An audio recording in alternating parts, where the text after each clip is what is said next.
Ruba Katrib, and it's really wonderful to be back in Miami. It has been a while.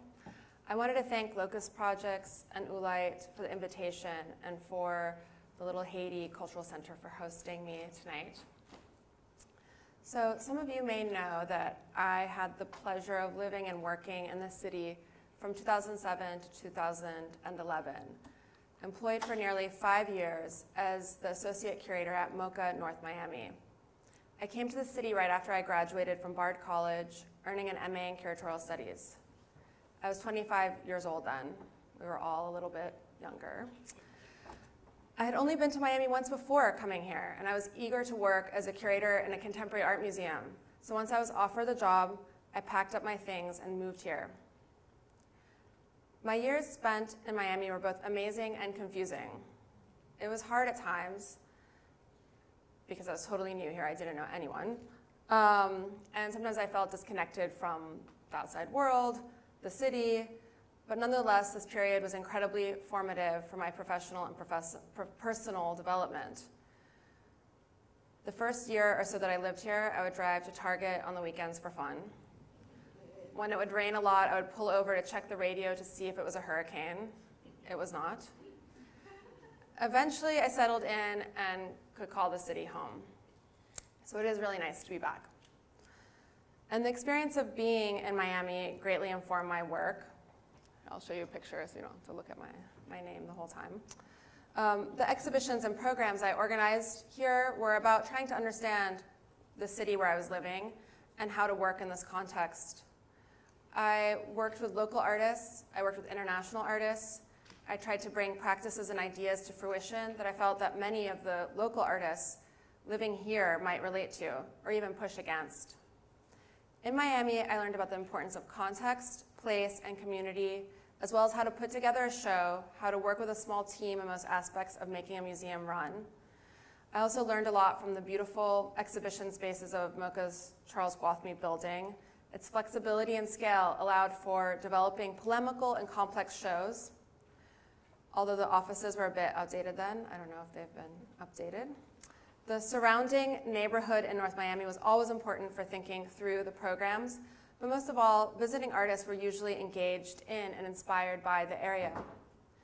Thinking through aspects of site specificity, the city, the neighborhood, the building, and exhibition planning and context was extremely generative, especially in contrast to the sort of cookie-cutter shopping mall quality that the art fairs and their effects on the city, which many people were grappling with when I was living here.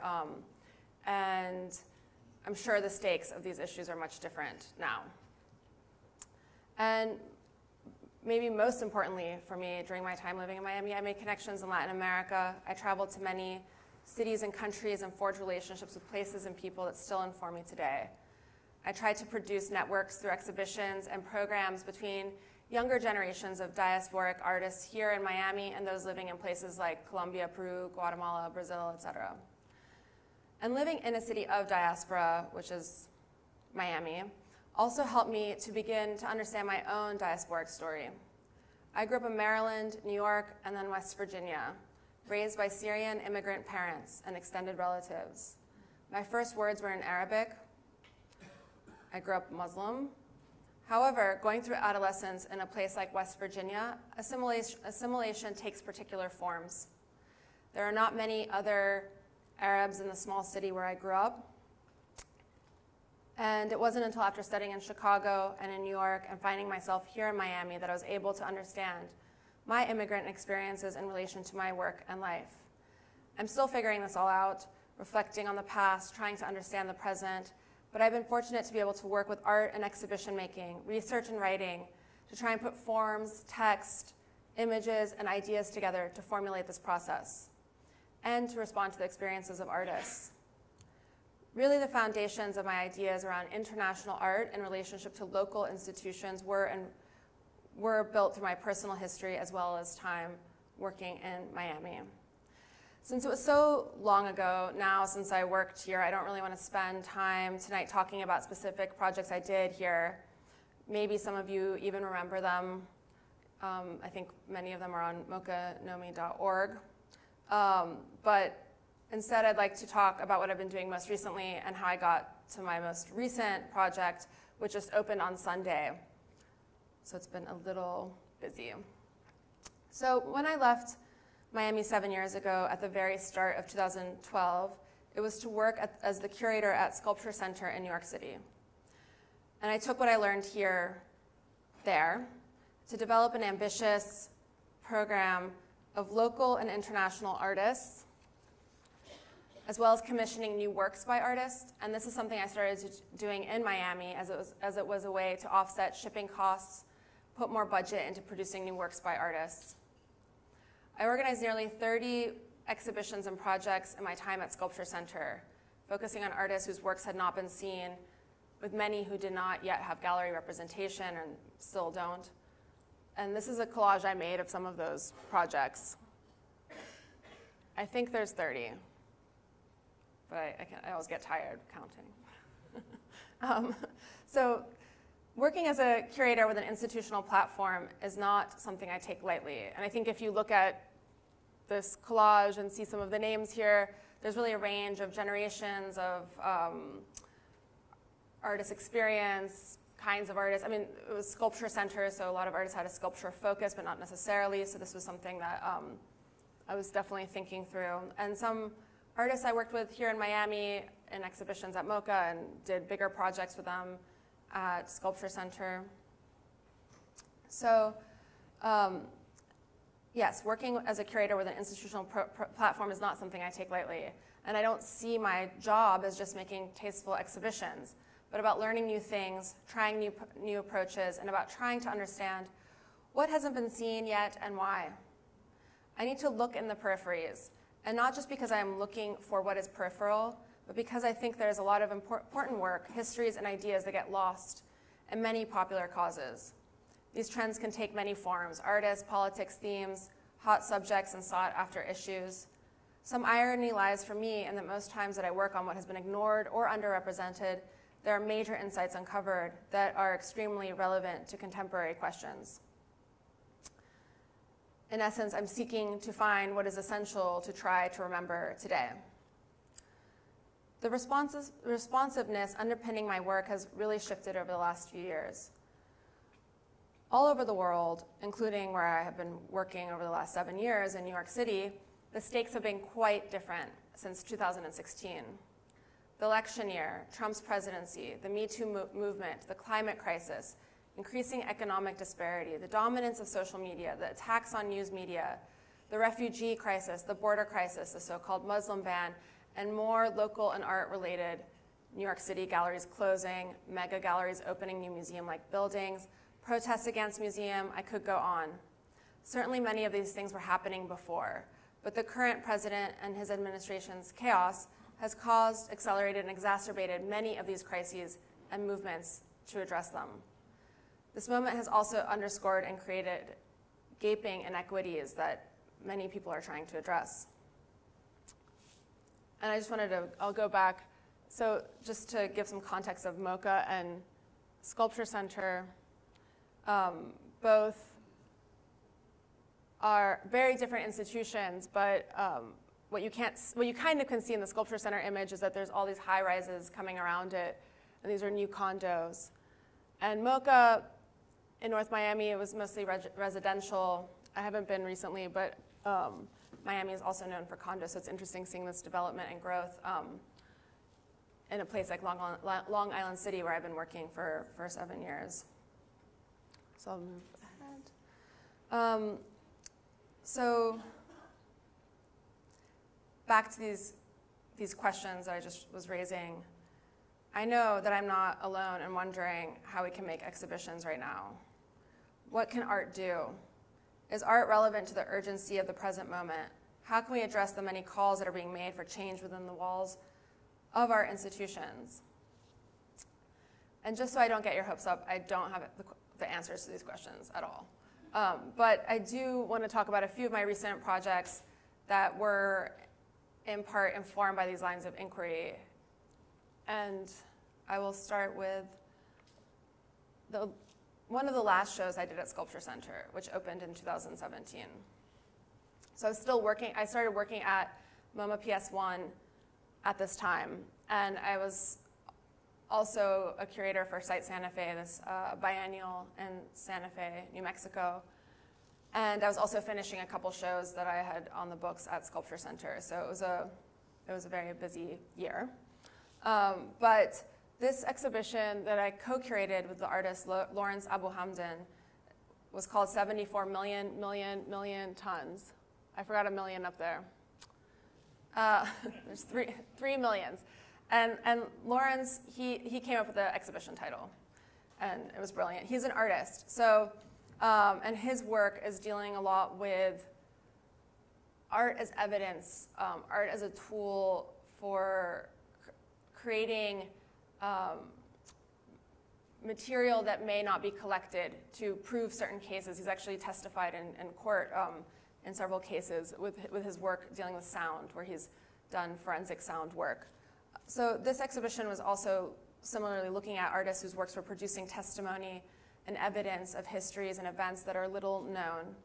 And it was thinking through how artists are particular kinds of documentarians, how they may not be focusing on the mainstream story or what everyone else is looking at, and often they collect disparate material and bring it together. They're the ones that bring it together when maybe an institution or government or another agency would not think to put these different things together. So this is something that artists are unique in doing and can often contribute to new meaning, and often they don't know this until later, right? So this was something we were also interested in, how art can be made to document a time that only later is understood as producing evidence. So a few artists I'll just talk through quickly, show you some images so you can get a sense of the building of Sculpture Center 2, which is a old trolley repair, so a very unique building, high ceilings, brick walls. So this is a work by George Awde, who made all these photographs. So he's taking Polaroids and he's working, he made most of these images in Lebanon, and it was called Public Shadows, and it's documenting intimate scenes in homes and public parks that are partially obscured by the process of their making. So he's using this gum Arabic technique to show something that's happening in private spaces in Lebanon mostly, where people can't publicly engage in these romantic and sexual relationships. So a lot of this underground queer scene in Lebanon, he's having these relationships with people, he's hanging out, he's in this space, and then he's taking these images that are evidence, documents of what's going on, but he's also obscuring people's identities, obscuring the image, so they become a particular kind of record.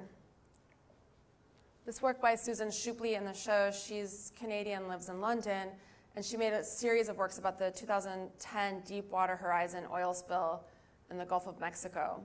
So this is, she's one of these artists who is taking different bits of information, imaging techniques from activist organizations, governmental organizations, and she's piecing it together to create an account of what happened in this spill and put together facts that are not being put together otherwise. Shadi Habib Allah, he's an artist Palestinian artist who made this work, Did You See Me This Time With Your Own Eyes? And this is a work in which he's replicated the mechanics of a system developed by Bedouin smugglers to communicate over 2G cellular networks that aren't being tracked, so they're able to be secret and private. And so he's made this system where these phones are calling each other and having these secret conversations. Well, and another work I wanted to mention, sorry, oops, going too far back, was by Hiwa K. It's this video on the monitor in the background, and this is a work that he made called A View from Above, Kurdish Iraqi artist which tells the story of an unnamed man seeking political asylum in a European country. And so this man's telling a fiction about a city that he's from, because if he tells the truth, it doesn't correspond to what the asylum officials know about the city, because what they know about the city is from Google Earth images, from other satellite technology, and their knowledge of the city doesn't match this man's knowledge of the city, and he's actually from there. Because of this disparity, he has to lie about his city so that it conforms to what these officials think the city is like, to prove that he's actually from there and needs asylum.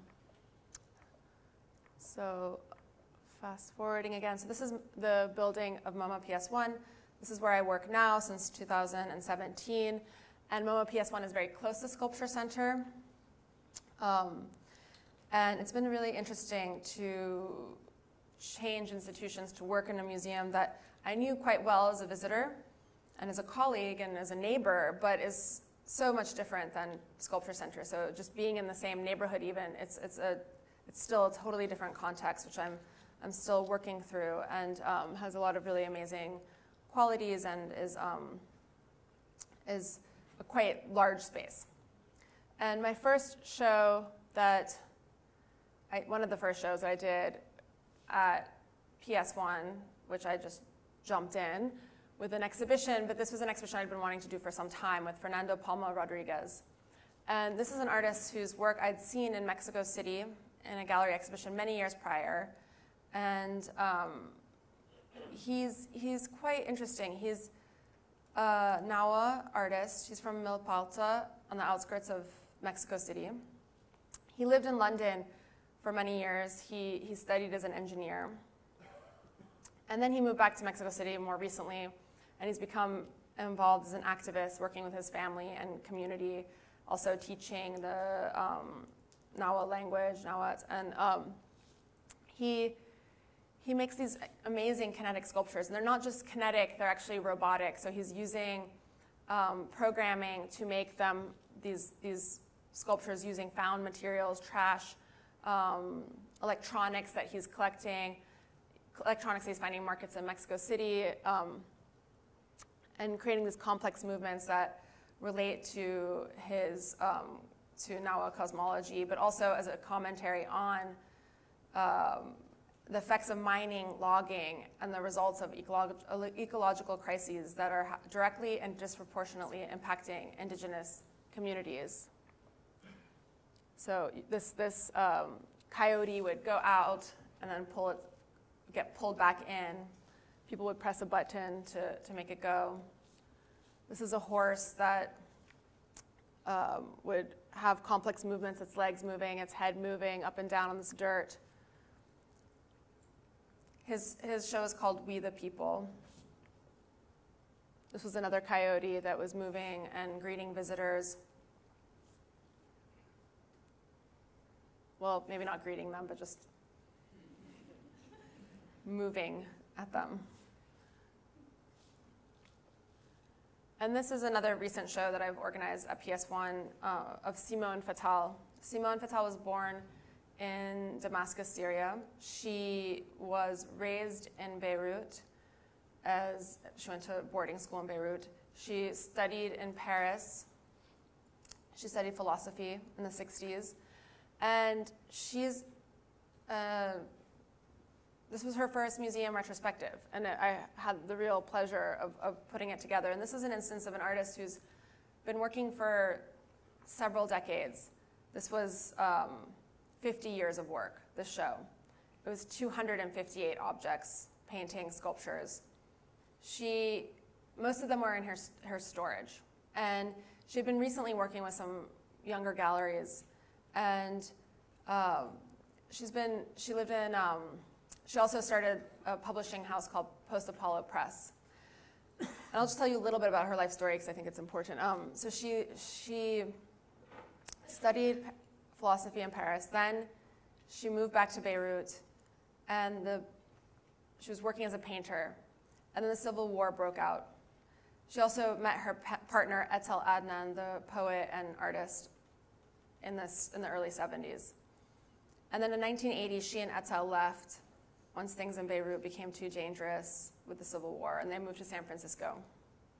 And there, Simone started Post Apollo Press, which published poetry, philosophy, all kinds of writing. and also Ethel's writing. And this is, I tell you this story just because it's interesting, because Simone's been working for years, and she started making sculpture as soon as she moved to San Francisco because she couldn't keep painting. She was making these beautiful landscape paintings, and they had a lot of meeting during the Civil War in Beirut to make beautiful landscape paintings. But once she moved to San Francisco and was living in this beautiful place, it didn't make sense for her anymore. So she started making these ceramic sculptures, these bronze, porcelain, terracotta sculptures, and she just kept making them. And she showed them here and there, but I think what's so impressive is that she produced this work over years and didn't really show it. And during the opening, the show is called Works in Days, which is a reference to a Greek text, and she uses philosophy, she uses mythology, she cites the history of humankind in her work. These two little sculptures in the middle are called Adam and Eve. You have prehistoric God, you have a ziggurat, you have a reproduction of her family courtyard from Damascus that she remembers from her childhood. So she's really, there's a man on the moon. So you're really running the gamut here. And she, during the opening, all her friends were thrilled to see all this work. They had no idea. And I designed the exhibition layout to move you through these different thematics and subject matters in her work. This is a bronze called Migrant Family. There's female poet, writer, and standing man. Those are some of her early paintings in the background. And she also makes warriors. And she's still working. She just made a ton of new work that's incredible. These are these standing warriors that she made. Another recent show is Karrabing Collective. And this is a collective from Australia, an indigenous group that makes videos together, and they work collectively. They live in the Northern Territories outside of Darwin, and they're making critiques and testimonies of ecological crisis and settler colonialism and the impacts of and their impacts on indigenous communities. So it's sort of like a guerrilla cinema. They're acting, they're performing, they're shooting all the time. 8 members came to New York for the opening. They signed their names and the names of other people, everyone they could remember that was in the collective at any given point. There's 30 people. This is some of the installation shots. So their work is very important because it tells the realities of working and living in Australia as an indigenous person. Little known stories and experiences, like their work's also quite humorous. Sometimes they're talking about about the curfews that are imposed on them, the fines that are imposed on them. Could you play this video? This is like a really quick clip showing also the tension between daily life and then traditional life that members of Karrabing face. So in this clip, they're convening with the ancestors to get answers to some technical contemporary questions.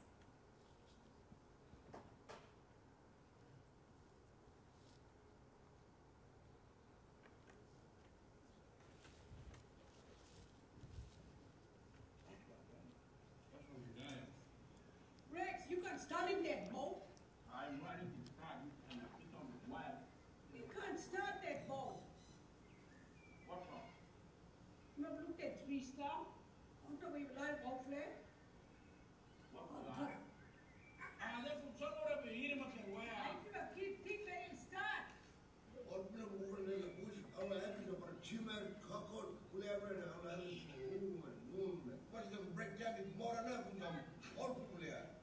You would have believed that old people think. Give me the help if you are starting that boat. Well, put your faith in the Lord, it will start. Well, I got faith in my heart too, my Lord Jesus. I don't know about Lord, but I know about worrying. You can't start that boat. You don't know about Mora?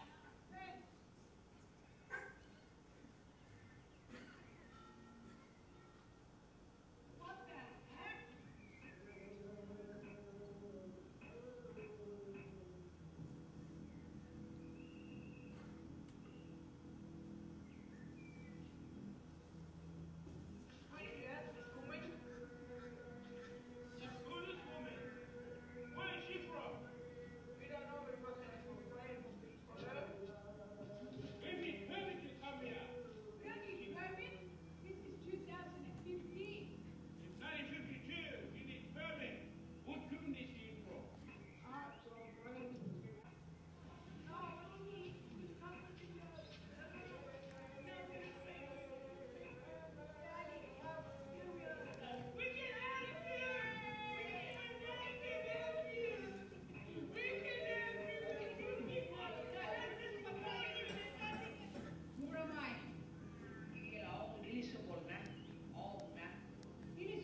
it's important to note that they are collective. They're a collective, but that they're all writing the pieces together. They're sharing the acting. They're working together to edit. And I think this is important to note because under the conditions in which they're living, it's very hard to have an art career or do anything. So just getting through the day can be quite challenging. And I had the pleasure of visiting Karrabing in Darwin, and so they really do rely on each other to help get this work done and get it out.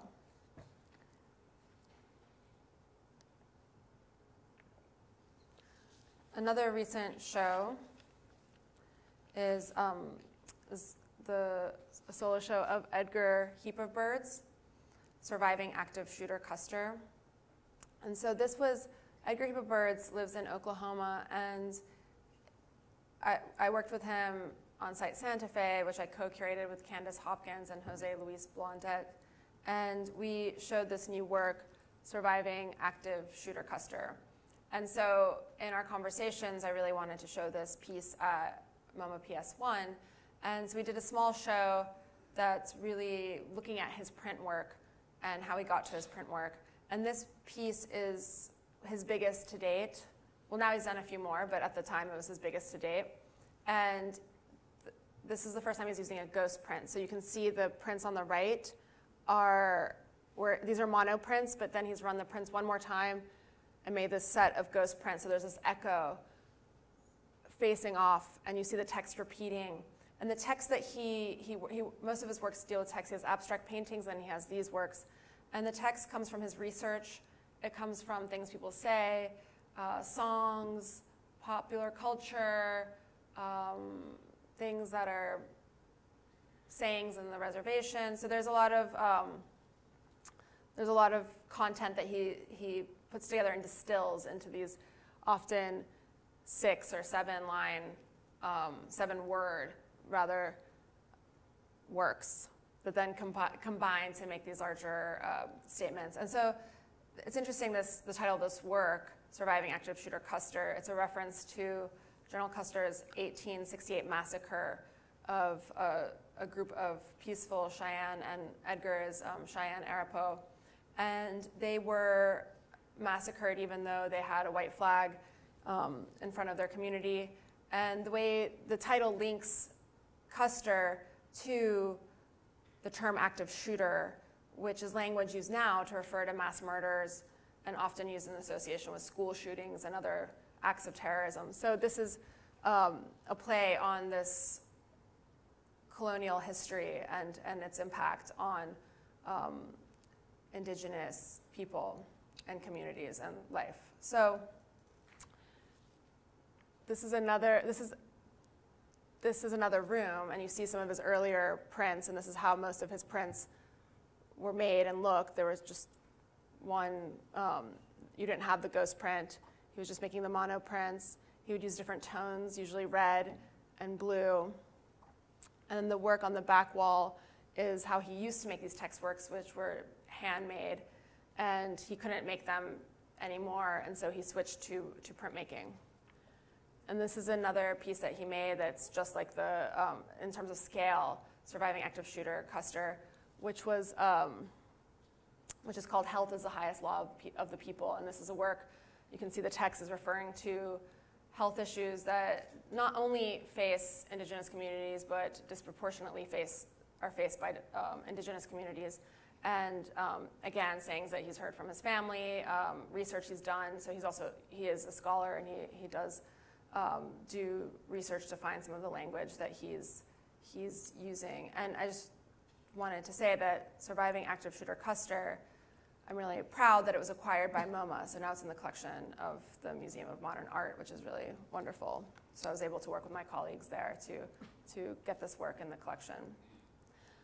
So now I'm going to switch to talking about my most recent exhibition, which just opened on Sunday.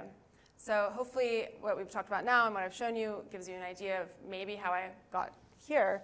And this exhibition it takes over the entire building of MoMA PS1. It's 3 floors plus a basement. It includes work by 82 artists and collectives. There's over 300 works in the show.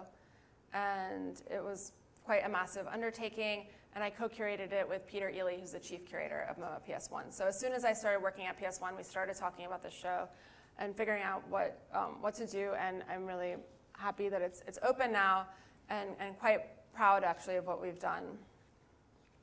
So the show is called Theater of Operations, The Gulf Wars, 1991 to 2011. No one really understood what the show was about when we were talking about it before, but now that it's up, suddenly everyone's asking us about its timeliness. Everyone thinks it's really timely. And so that's very interesting to me because one of the key reasons for organizing this exhibition was how overdue we were in addressing this crucial subject in a major American institution. So the subject that the exhibition covers, or subjects rather, is the 1991 Gulf War. I don't know if anyone remembers it. Some people do.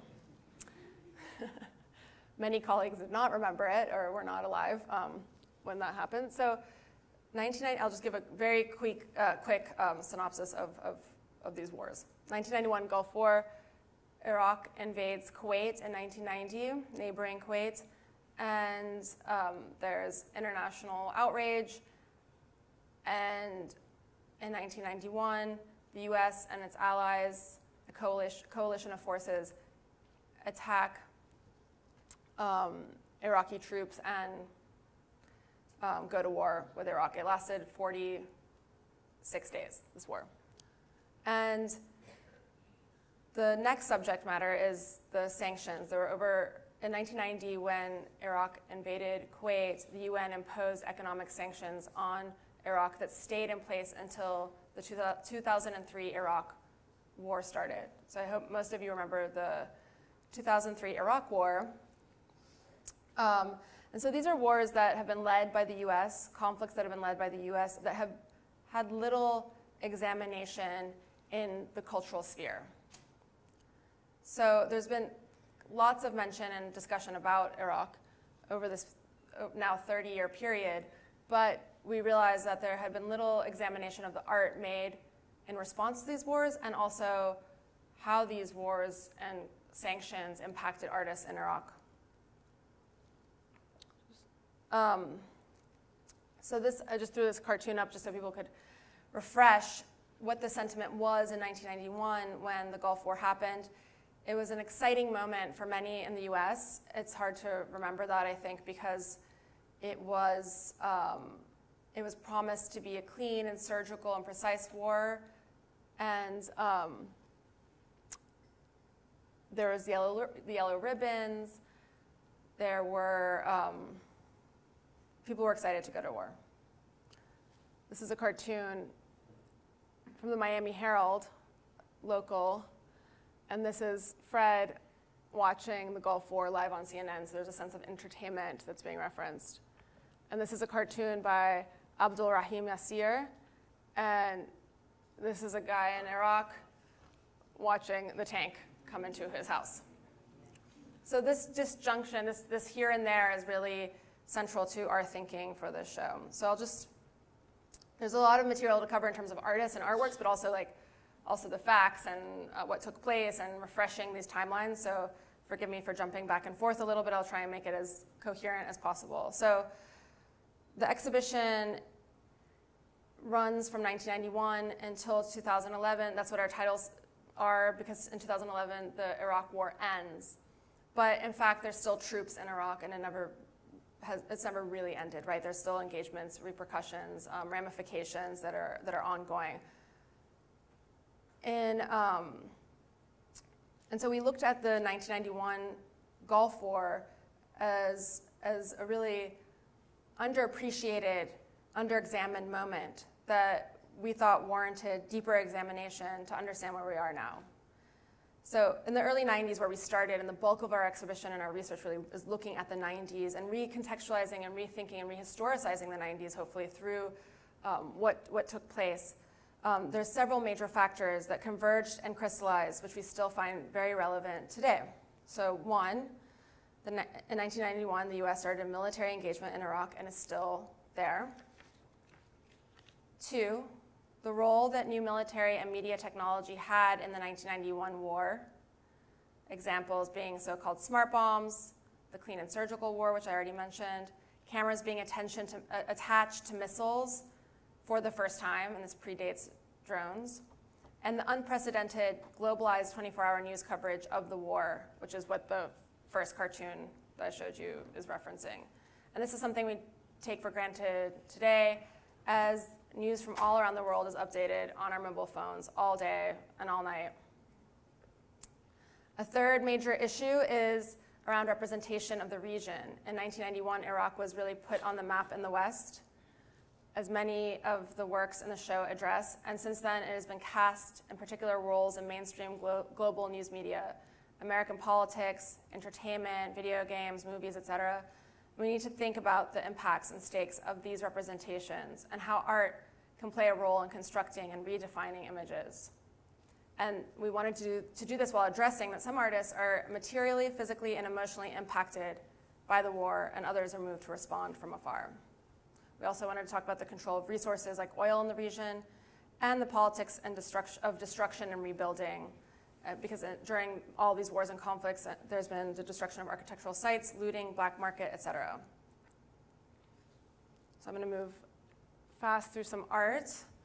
The first room is, oops. So this is the first room in the show. Paintings by Khalifa Katan, a Kuwaiti artist who's making these older works, but then they're referring to, he sees them as prophecies for the coming invasion of Kuwait by Iraqi troops. Michel Oday, footage that he shot off his VHS, or recorded off his VHS of his TV in 1991 of the news. This video is amazing because you're just seeing the newscasters debating and endlessly talking about the war, talking about Iraq, talking about Kuwait, putting the map on the news, walking on the map, and then you see clips of commercials and The Simpsons and everything else that was on TV, so you really get this picture of American culture at the time. Munir al-Qadiri makes this film documenting it's found footage actually of a man who drove in Kuwait to document the burning oil fields. So when Iraqi troops retreated from Kuwait, they set fire to the oil fields, and so she filmed this, or a man filmed it, and she found this image. So it's really like images that people haven't seen before on the ground in Kuwait. Another install view. Thurey al-Baksami, a Kuwaiti artist who was making these works while Iraq was in Kuwait, and these were part of the what constituted the resistance to Iraq's invasion. And this one on the right, that's called No to the Invasion. Activists were caught with these. She was making them as posters. They were caught with them in their possession, and 2 people were actually executed. So then she started making more allegorical work. So just thinking through the power of images and art and what was at stake at the time. Susan Kreil went to Kuwait and made these drawings documenting the burning oil fields with the cleanup crew and a multinational company that was going to clean up. Sophie Rissel-Huber, a photograph from above the ground of Kuwait. So this aerial view is really important. So in examining the artwork made during this time, a lot of artists, particularly Western artists, were documenting the scenes from above. This aerial footage, this aerial view was very important, and new technologies were helping to produce this.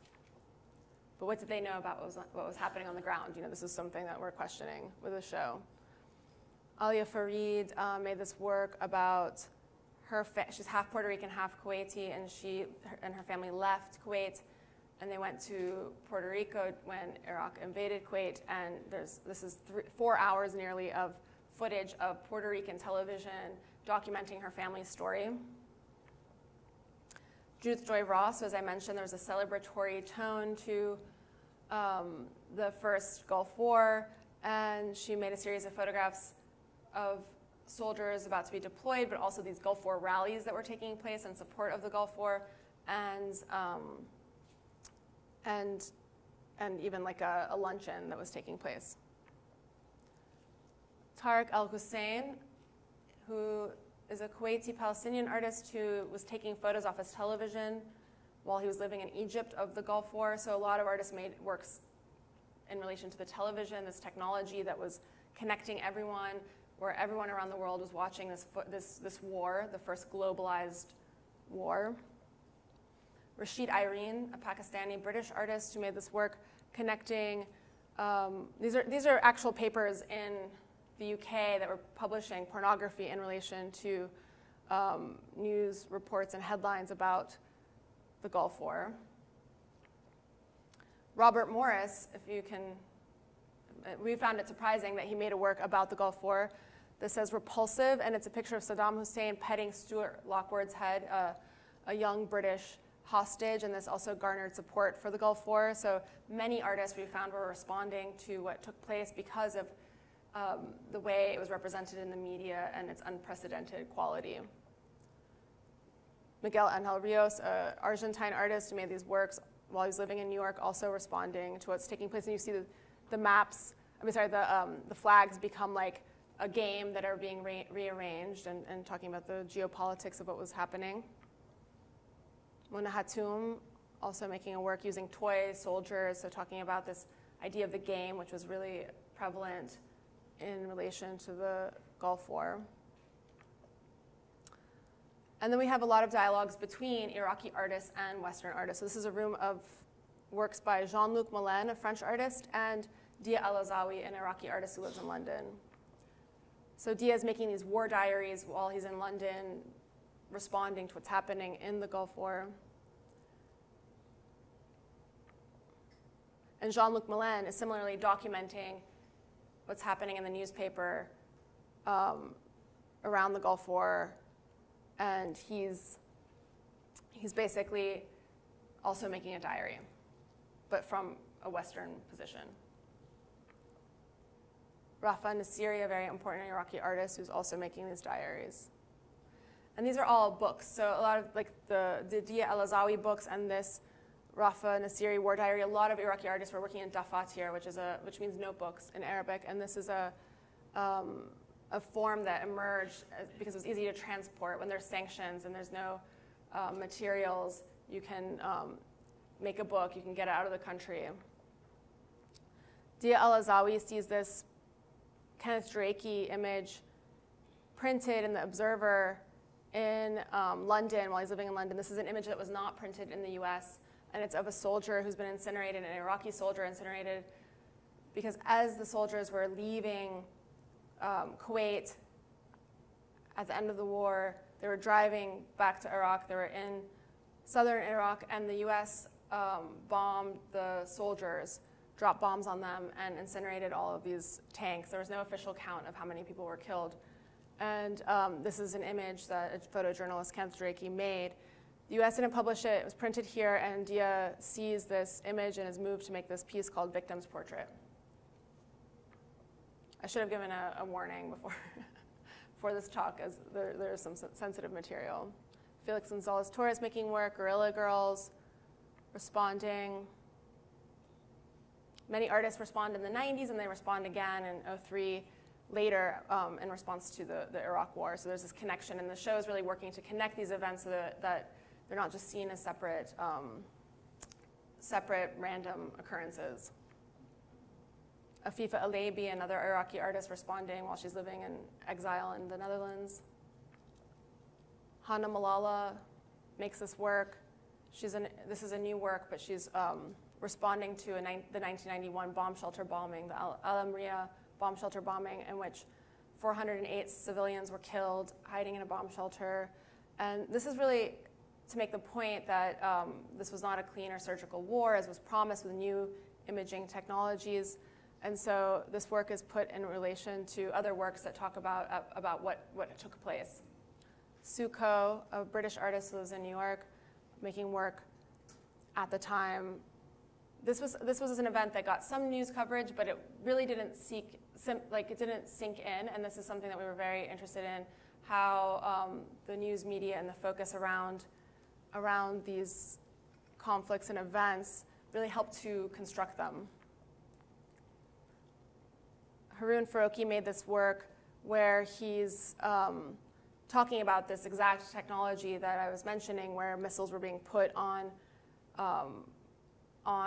cameras were being put on missiles so that they could identify their target and detonate. But of course, there's many mistakes that took place. Alan Sekula, War Without Bodies.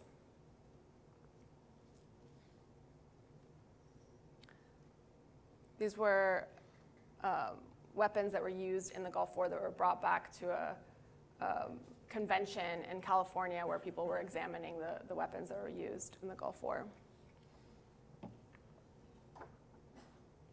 I'm going to skip a little bit just for fun, show you this.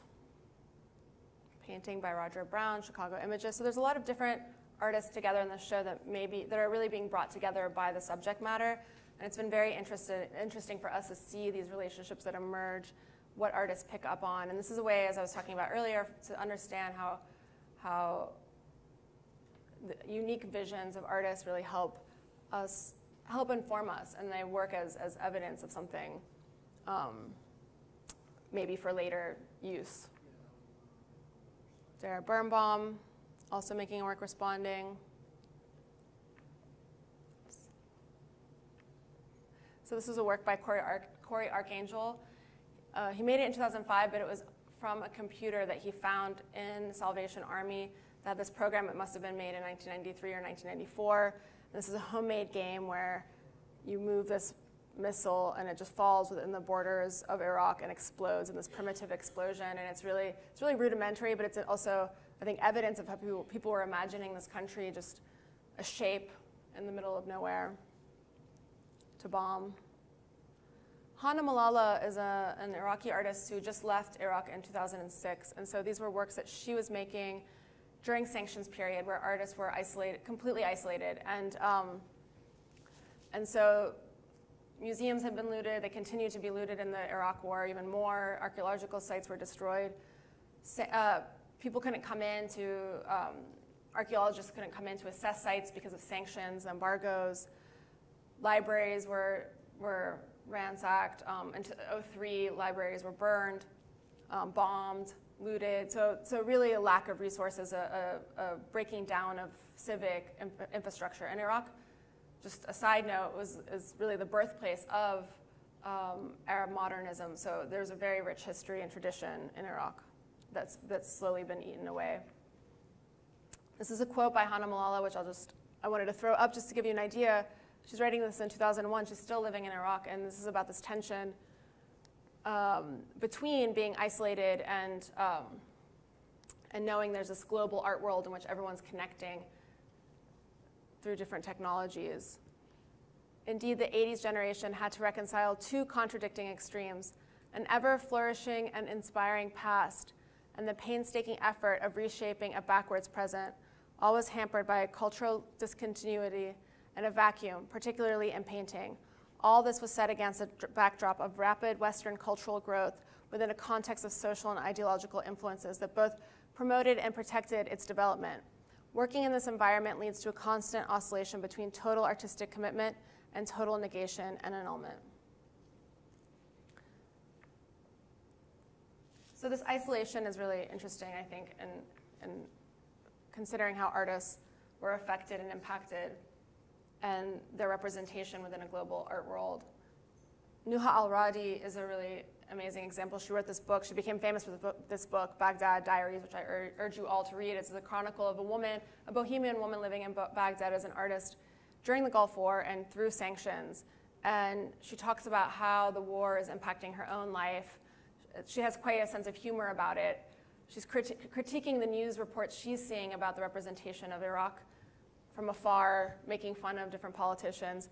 And then she's also talking about how it's impacting her work. So she was a ceramicist, but she couldn't make ceramics anymore because she couldn't fire the kiln because electricity wasn't working. So she started making this, what she calls embargo sculptures. And this is scrapped, like a muffler, some rocks. She's finding all these materials and she's painting them and she's turning them into artwork. So it really impacted her art making as well, this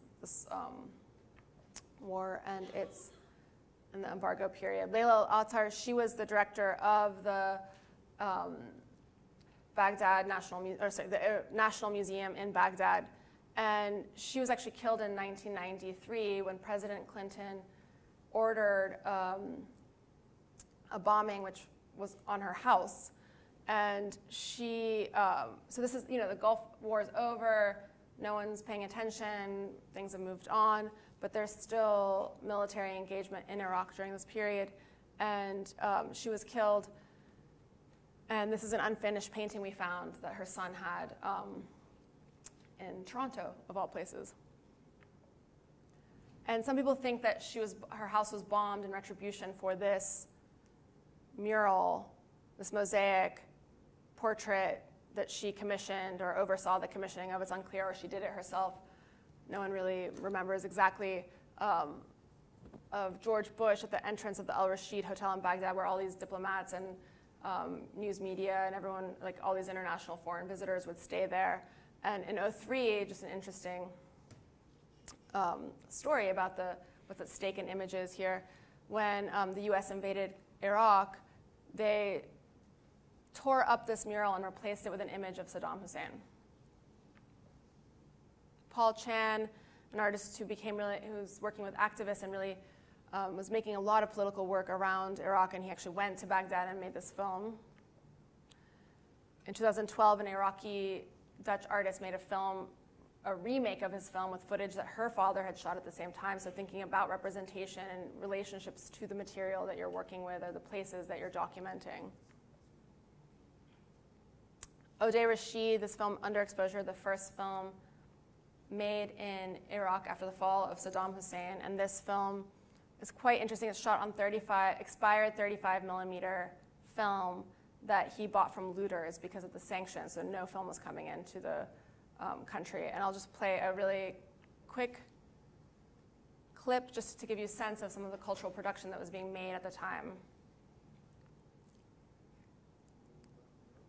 This is a film about making a film, so it's a self-reflexive film about trying to make a film about the city on this expired 35 millimeter film.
تطلع مظاهرات ويا الحكومة ودورات أطلع ضد الحكومة وأرد أرجع أطلع مظاهرات ويا الحكومة الأولية وأنا لا أعرف شنو المظاهرات وشنو الحكومة.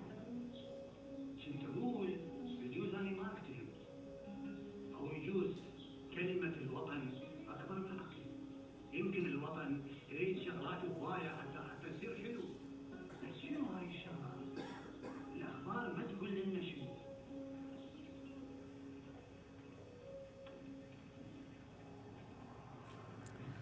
So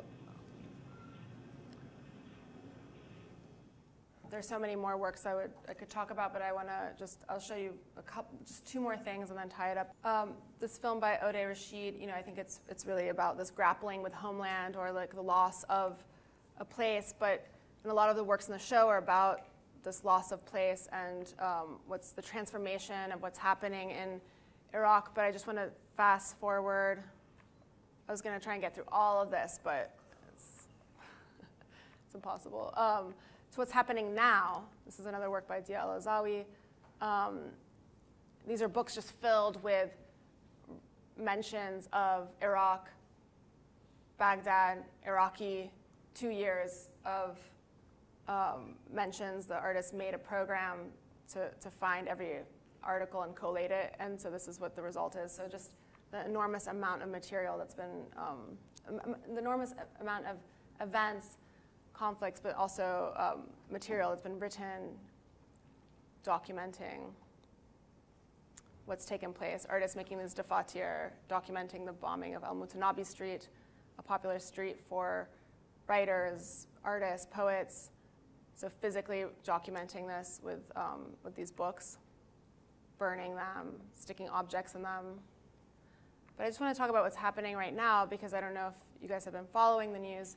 And this goes back to this timeliness that I was talking about, which is there's been a lot of protesting in Baghdad right now, and all across Iraq, actually, and there's been deadly force used to quell those protests. And it's really a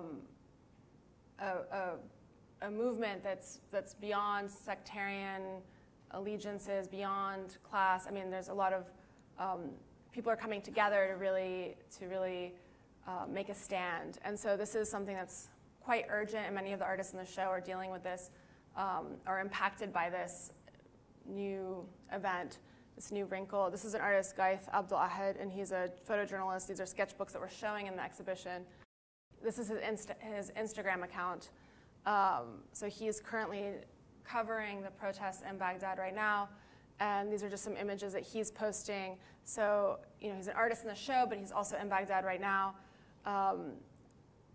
actively covering what's happening. And so the show has become quite urgent. I mean, it's always been urgent. It's actually been overdue, as I mentioned earlier, but it's been really interesting to think through what's next, right? So the show is about history. It's about the recent past. It's about 30 years of military engagement, but there's really something new on the horizon, and there's something happening right now, and it's quite urgent. And I think a lot of the things that are happening in Iraq and in Baghdad are almost like testing grounds for what's going to happen everywhere else. Like this new generation of artists have grown up under surveillance. They've grown up in different zones. And one of the writers for our catalog, I'm sure you guys have heard about the green zone, the red zone, and they're actually shooting protesters who try and get into the green zone right now. There's like this line in the city where certain people can't cross it.